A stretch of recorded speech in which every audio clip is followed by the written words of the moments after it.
Bienvenue sur Sophia Science, la chaîne YouTube qui répond à toutes vos questions sur le monde de la science, notamment la science, les mystères, les extraterrestres. Le contenu de la vidéo d'aujourd'hui est Mi-ours polaire, mi-ours brun. La découverte qui intrigue le monde entier.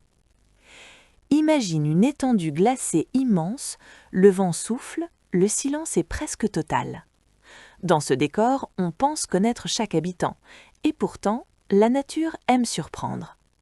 Depuis longtemps, des chasseurs et des scientifiques murmuraient une idée étrange. Et si l'ours polaire et l'ours brun pouvaient avoir un petit ensemble? Une idée qui semblait presque une légende racontée au coin du feu. Puis un jour, dans le nord du Canada, un guide touristique nommé Roger Kuptana remarque quelque chose d'inhabituel. Un ours a été abattu par un chasseur sportif venu des États-Unis. Mais cet ours ne ressemble pas tout à fait aux autres. Son pelage est clair, mais parsemé de taches brunes. Ses griffes sont longues et puissantes, et sur ses épaules, on distingue une bosse, comme celle des ours bruns, comme si deux mondes s'étaient mélangés dans un seul corps. Les autorités confisquent l'animal, intriguées par son apparence. Des scientifiques réalisent alors des tests ADN. C'est un peu comme comparer des empreintes digitales invisibles cachées dans chaque cellule. Le résultat tombe et il est fascinant.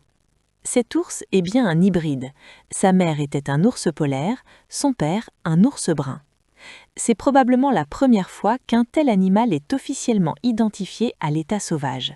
Un événement rare, presque historique. En réalité, ce mélange n'est pas totalement nouveau. Dans certains zoos, des ours polaires et des ours bruns se sont déjà accouplés. Leurs petits ont grandi normalement et pouvaient eux aussi avoir des petits. Un peu comme lorsque deux variétés proches d'un fruit donnent une nouvelle saveur. Si cela fonctionne, c'est parce que ces deux espèces sont cousines.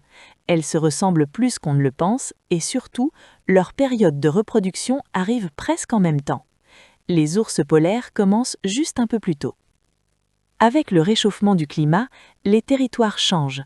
Les ours bruns montent plus au nord, les ours polaires descendent parfois plus au sud. Leurs chemins se croisent de plus en plus souvent. Cette rencontre inattendue entre deux géants de la nature raconte une histoire plus grande, celle d'un monde qui change et d'animaux qui s'adaptent parfois de façon surprenante. La nature continue d'écrire ses propres histoires, même dans les régions les plus froides de la planète. Laissez vos questions dans les commentaires ci-dessous et Sophia Science fera de son mieux pour y répondre. Merci d'avoir regardé et à la prochaine!